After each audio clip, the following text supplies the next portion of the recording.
Hola mis hermanos, ¿cómo estamos? Bueno, pues estamos ya aquí en el siguiente tema de nuestro querigma, y el tema es el pecado. En nuestro primer tema hablábamos de el amor de Dios. Ahora vamos a hablar de una realidad que hay en nuestra vida. Esta parte de la debilidad y del egoísmo que nos impiden amarnos y amar a Dios en nuestros hermanos más necesitados, en nuestros hermanos alejados, perdidos y marginados. Entonces, vamos a hacer la oración para iniciar con este tema. Cierra tus ojos y te invito para que ahí en tu corazón le digas al Señor: Señor, es de noche. ¿Estás también aquí en mi noche? Tu luz se ha apagado y mi vida es un caos. Todo se me hace cuesta arriba, todo me pesa y yo me siento torpe y lento. Al despertar, la mañana me abruma porque el peso del pecado y de la soledad que habita en mi corazón me hacen dudar de tu presencia. Quiero escapar de tu sentencia, pero más le temo a mi propio juicio y el de los demás. Hazme acudir siempre a tus brazos de misericordia, cerrar mis ojos y ver con arrepentimiento mis pecados y correr a la fuente de tu amor. Amén, amén, amén. Hermanos, fíjense que un hombre de Dios, un hombre muy devoto, fue a vivir a una casa en donde tenía como vecina a una prostituta. Ya al día siguiente se dio cuenta del incesante ir y venir de hombres que acudían a solicitar sus servicios de esta mujer.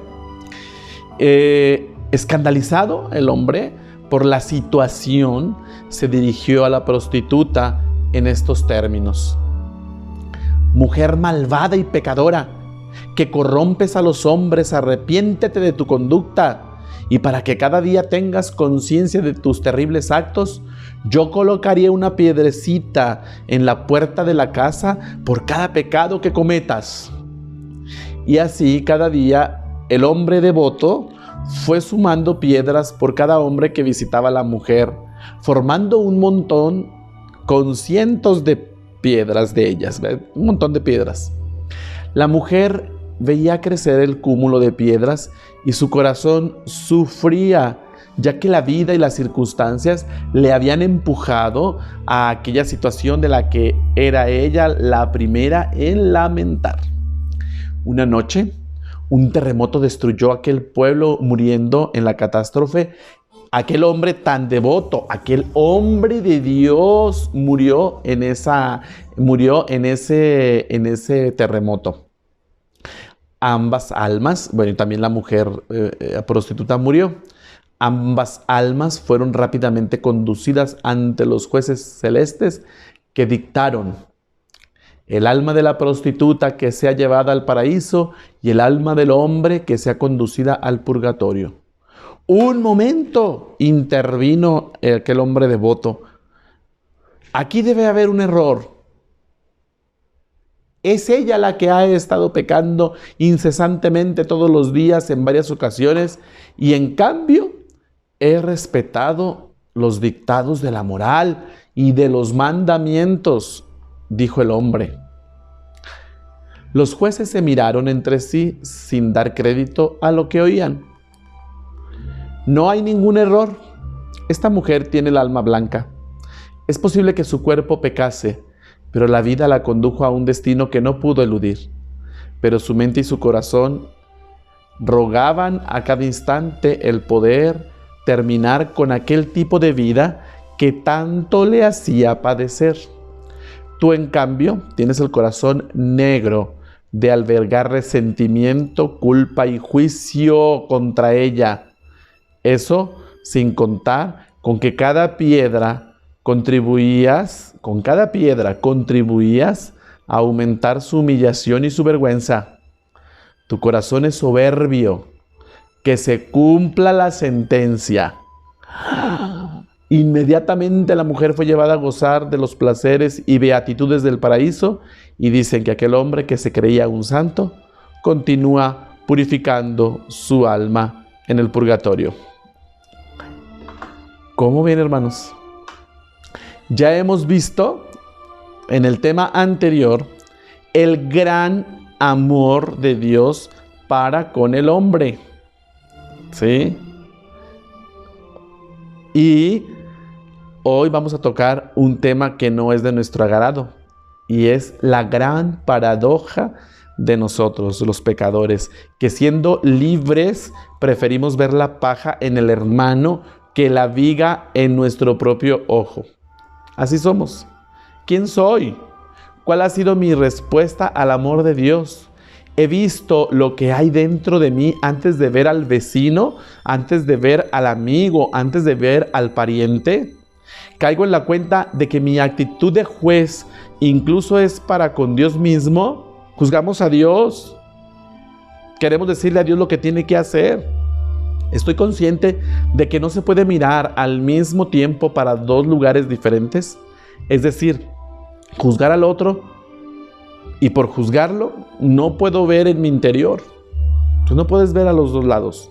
La iglesia nos invita de manera especial en el tiempo de Cuaresma, cuando vivimos la Cuaresma, a la conversión. Nos invita a la conversión con las mismas palabras de Jesús: conviértete y cree en el Evangelio.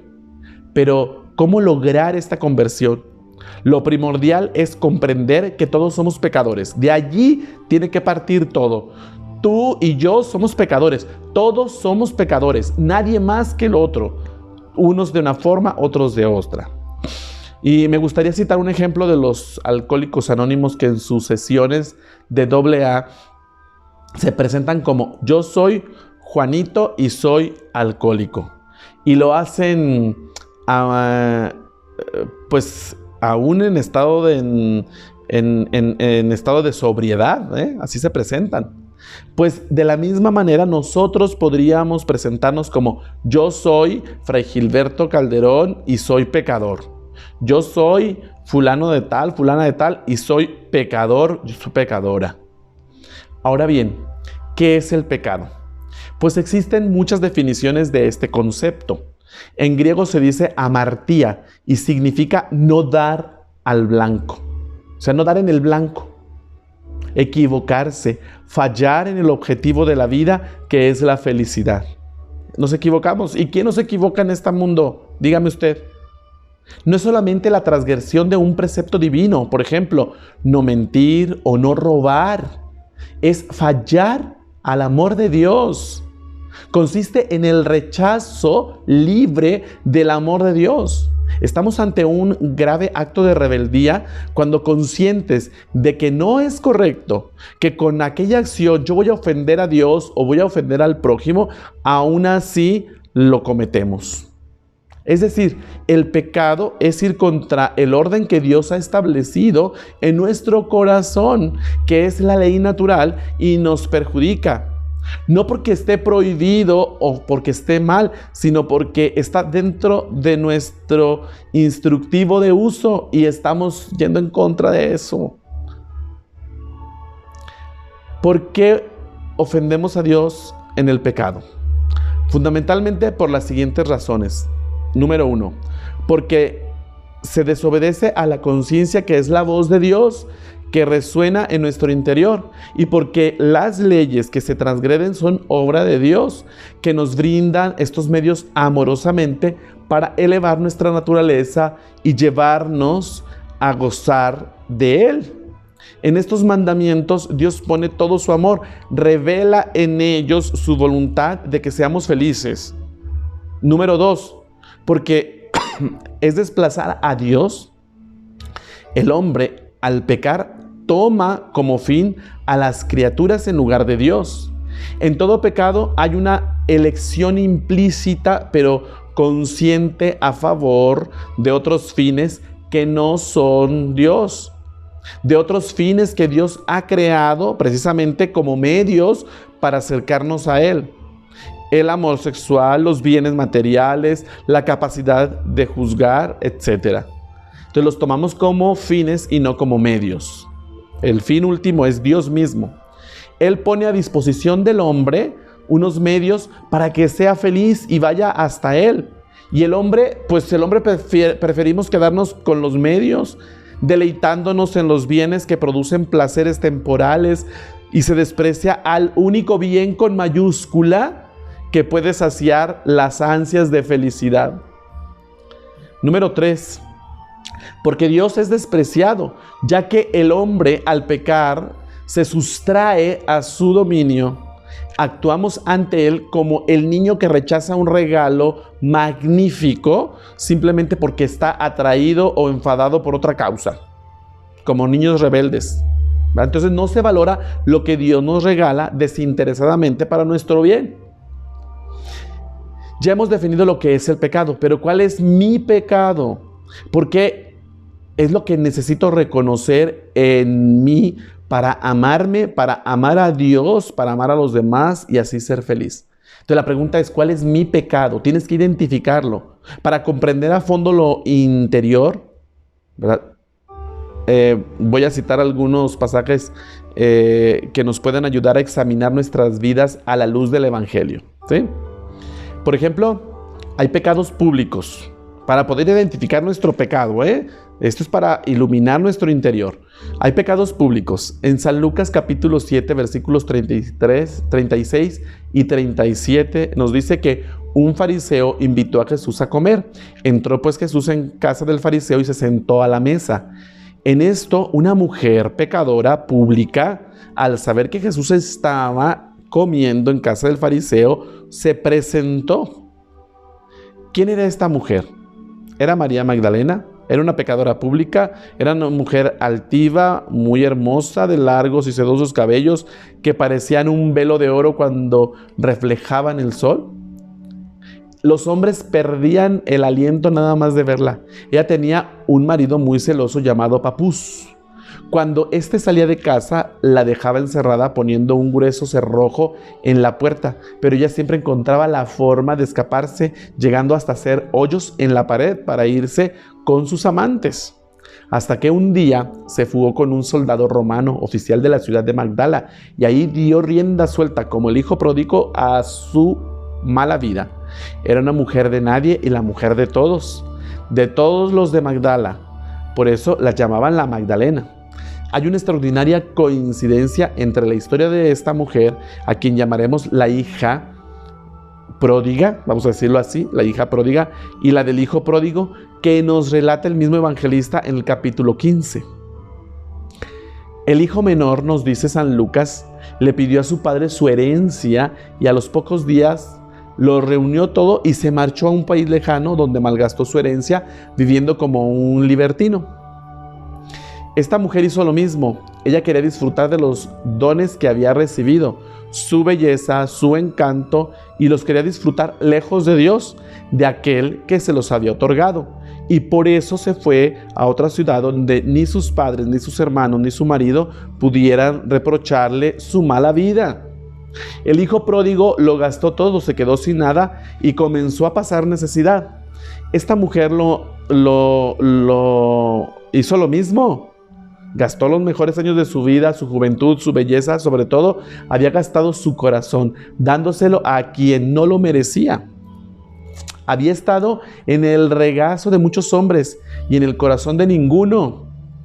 Y también aquella mujer sintió hambre, el hijo pródigo en el estómago y ella hambre en el corazón. Entonces el hijo pródigo se puso a servir a un hombre que lo mandó a cuidar cerdos y deseaba llenarse su estómago con el alimento que comían los cerdos. La hija pródiga quería concederse un capricho. Era nada más una frivolidad, una aventura si quería. Pensaba, podría dar marcha atrás, pero las pasiones, una vez que se les da rienda suelta, ya no obedecen. Y la fueron arrastrando cada vez más lejos, cada vez más abajo. La hija pródiga también deseaba llenar su corazón, llenar el vacío de su corazón. Obviamente todos sabemos que estos encuentros terminan llenos de amor y misericordia, porque no hay un solo encuentro en los evangelios donde Cristo no cruce su mirada con la de algún alma pecadora o necesitada de su amor. Siempre terminan en bien. Todos hemos pecado y vale la pena preguntarnos y reconocer aquellos pecados que tenemos tan arraigados y nos alejan de Dios. Nos alejan a vivir como si no existiera o como si Dios estuviera muerto. Quizá el excesivo gusto por la posesión de bienes, por la avaricia, por la posición social, por la idolatría, la hechicería, el libertinaje, la comodidad, la pereza, la gula, la lujuria, etcétera. Un montón de situaciones. Eso nos lleva a vivir precisamente esta lejanía de Dios. ¿Cuál es ese pecado que te aleja de su presencia? Pregúntate, ¿cuál es ese pecado que me aleja de la presencia de Dios? ¿Verdad? Póngale cada uno el nombre a nuestra falta. Pongámosle a cada uno de nosotros, pongamos a esta falta un nombre, sin miedo. Tienes que reconocer públicamente ante la presencia de Dios tu pecado. ¿Cuál es ese pecado que te aleja de Él? El pecado de los que se creen buenos. Entonces, esta es la segunda categoría. La primera son pecados públicos, la segunda categoría son pecados de los que se creen buenos. Esto lo vemos en San Lucas en capítulo 11, versículos 37 al 45. Al terminar de hablar, un fariseo le invitó a comer. Jesús entró y se puso a la mesa. El fariseo se extrañó al ver que no se había lavado las manos antes de comer. Pero el Señor le dijo: ustedes los fariseos limpian por fuera la copa y el plato, mientras que por dentro están llenos de codicia y de maldad. Torpes. El que hizo lo de afuera, ¿no hizo también lo de adentro? Pues den limosna de corazón y entonces quedarán limpios. Pero hay de ustedes fariseos que pagan el diezmo de la menta, del té, de todas las legumbres y descuidan la justicia y el amor de Dios. Esto es lo que han de hacer, aunque sin omitir aquello. Hay de ustedes fariseos que les gusta ocupar los primeros puestos en las sinagogas y que los saluden en las plazas. Hay de ustedes que son como sepulcros que no se ven, sobre los que se pisa sin saberlo. Entonces, uno de los expertos de la ley tomó la palabra y dijo: Maestro, hablando así, nos ofendes también a nosotros. ¿Quién es el fariseo según la Sagrada Escritura? El fariseo era el que obraba para sus adentros de pie, sin arrodillarse, diciendo: Oh Dios, te doy gracias porque no soy como los demás hombres, ladrones, injustos, adúlteros, ni como ese publicano. Ayuno 2 veces por semana, pago el diezmo de todo lo que poseo. Eran los que vestían muy bien y les gustaba ocupar los primeros lugares en las sinagogas. Se vanagloriaban de sus acciones, se comparaban con otros pensando que eran mejores. Y lo más triste es que se sentían orgullosos de saberse perfectos y no les movía el amor de Dios. No eran conscientes de que sin la ayuda del Señor no se puede hacer nada. Jesús conocía sus intenciones, sus corazones, y denuncia su fanatismo, que consistía en tener un celo tan exagerado por ciertas creencias y opiniones religiosas que perdían su significado auténtico y atacaban a quienes no estaban de acuerdo, llegando incluso a matarlos. Se opone a su exhibicionismo, en el que realizaban las prácticas religiosas para que otros se admiraran de la piedad que tenían. ¡Ay, tan piadosos! En lugar de dar culto a Dios y hacer la voluntad de Dios. Entonces Jesús no va a tolerar la hipocresía de los fariseos. ¿Por qué si Jesús tuvo tanta compasión con los pecadores, fue tan duro con los fariseos? Podríamos preguntarnos, ¿verdad? Porque se opone a la liberación, a la liberación que viene del amor de Dios. Se oponían estos hombres a esta liberación del amor de Dios. Eran como el hijo mayor de la parábola del Padre Misericordioso, que trabajaba como esclavo, se esforzaba con sus propias fuerzas por ser bueno y no quería entrar a la fiesta de su hermano menor.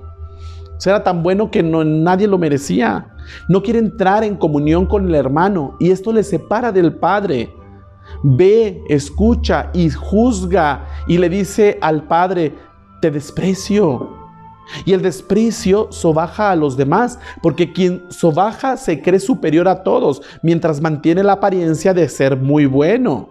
Bajo una justicia falsa, el corazón está lleno de egoísmo, de autosuficiencia, de veneno contra Dios. ¿Por qué? Porque es bueno. Tristemente, dentro de la iglesia y aún nosotros mismos podemos tener rasgos de fariseos, que nos creemos buenos, que nos esforzamos por ser mejores, pero que no damos gloria a Dios, sino para nuestra propia vanagloria. Es para nosotros mismos. ¿Cuál es ese pecado que te aleja de la verdadera virtud de la santidad? Es una pregunta. ¿Cuál es ese pecado que te aleja de la verdadera virtud de la santidad? Pongámosle cada uno el nombre a nuestras faltas y sin miedo reconozcamos ese pecado. Hay que reconocerlo públicamente delante de Dios.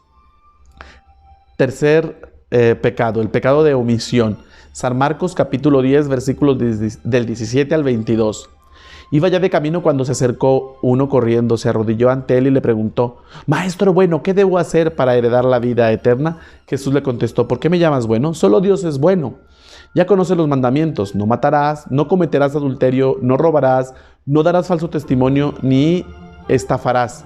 Honra a tu padre y a tu madre. Él contestó: Maestro, todo lo he cumplido desde joven. Jesús lo miró con cariño y le dijo: una cosa te falta. Vete, vende todo lo que tienes y dáselo a los pobres. Así tendrás un tesoro en el cielo. Luego ven y sígueme. Ante esta respuesta, él puso mala cara y se alejó muy triste porque poseía muchos bienes. Lo primero que notamos en este pasaje que hemos escuchado es el entusiasmo de este joven. Correr es señal de gozo y alegría. Corre María a visitar a su prima Isabel.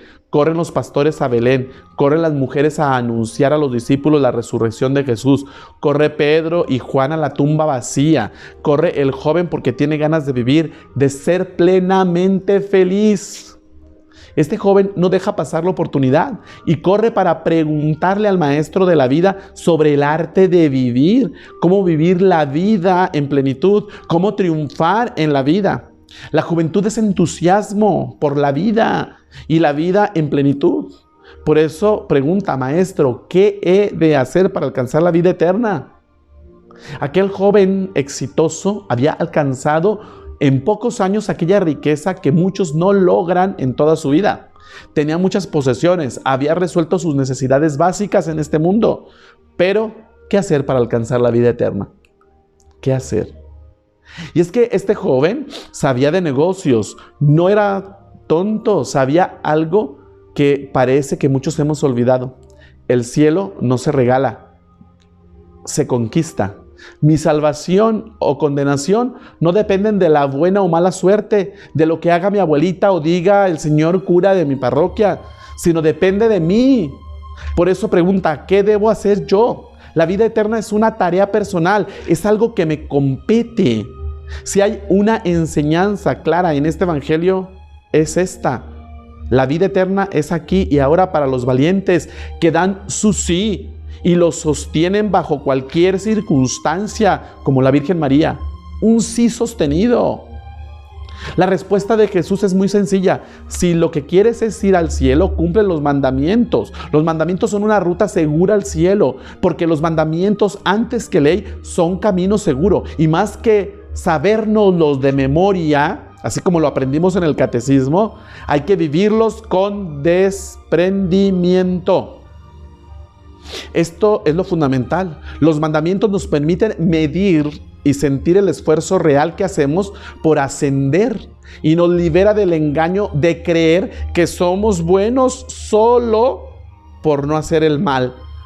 Yo no robo, yo no mato, yo no le hago daño a nadie. Así hay mucha gente que se confiesa. Sí, pero no haces el bien tampoco. Aquel joven repasa su vida y responde que todo eso lo ha cumplido. Por desgracia o dicha, Cristo lo conoce. Parece que Cristo entiende la vida cristiana como algo más que cumplir con la ley. Hay algo más que cumplir con los mandamientos para evitar el infierno. Hay algo más hermoso y apasionante en la vida, y es el dar mis posesiones y vivir el riesgo de la fe, del amor, del servicio y de la misión de la buena nueva. Fíjense, vivir la vida cristiana al mínimo, hermanos, Contentarme con ser bueno y no hacer mal a nadie es muy peligroso. Hay que salir de nosotros mismos y darnos a los demás, despojarnos de nuestros criterios y abrazar con la palabra de Dios a los demás. Jesús le dice al joven, y en él a todos nosotros, vete, vende todo lo que tienes y dáselo a los pobres. El amor de Cristo es exigencia, es aspirar a lo heroico, al amor perfecto. El amor es la fuerza que mueve al pecado de omisión, al pecado social y que me lleva a ser iglesia en salida. ¿Sí? Son muchos los pecados de omisión de nosotros en el día de hoy.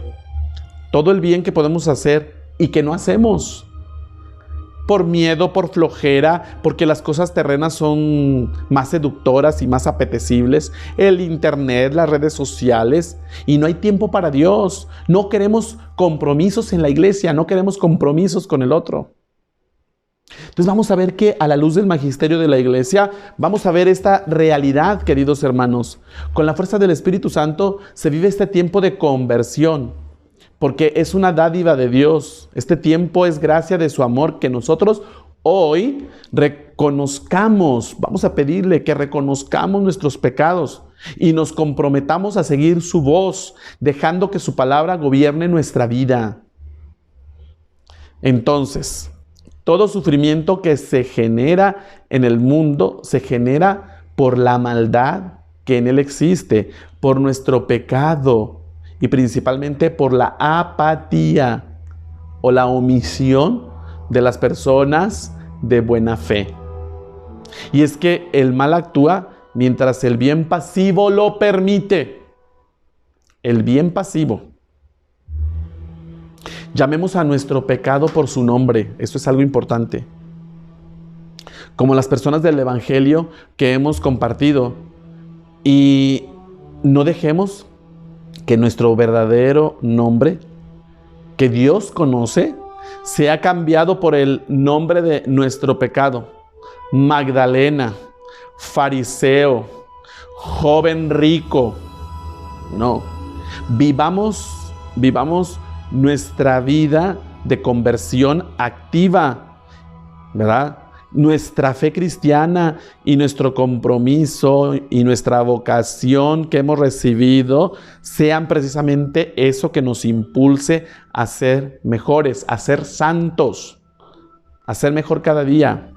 Los pecados personales, públicos, sociales, de acción o de omisión, todos, absolutamente todos los pecados que cometemos ofenden a Dios, agreden y traen consecuencias para nuestro prójimo y por supuesto para nosotros, pues en nuestro corazón se va desgastando la gracia que hemos recibido y cada vez seremos más presa fácil de las tentaciones y la seducción del enemigo.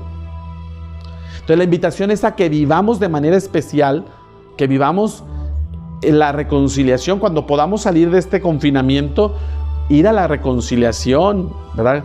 Que vaciemos todo nuestro corazón, permitiendo que la misericordia de Dios vaya restaurando nuestra vida. ¿Sí? Entonces vamos a hacer un compromiso, yo les invito, ¿sí? Primero, buscar la conversión por medio de una buena confesión cuando ustedes tengan oportunidad. En cuanto termine este confinamiento o en cuanto podamos confesarnos, buscar la confesión. ¿Sí? Entonces, se los dejo de tarea en este segundo tema que es el pecado. Vamos a hacer nuestra oración final. No me mueve mi Dios para quererte, el cielo que me tienes prometido, ni me mueve el infierno tan temido para dejar por eso de ofenderte. Tú me mueves, Señor, muéveme el verte clavado en una cruz y escarnecido. Muéveme ver tu cuerpo tan herido, muéveme tus afrentas y tu muerte. Muéveme en fin tu amor y en tal manera que aunque no hubiera cielo yo te amara y aunque no hubiera infierno te temiera. No me tienes que dar porque te quiera, pues aunque lo que espero no esperara, lo mismo que te quiero, te quisiera. Amén. Nos vemos en nuestro siguiente tema. Paz y bien.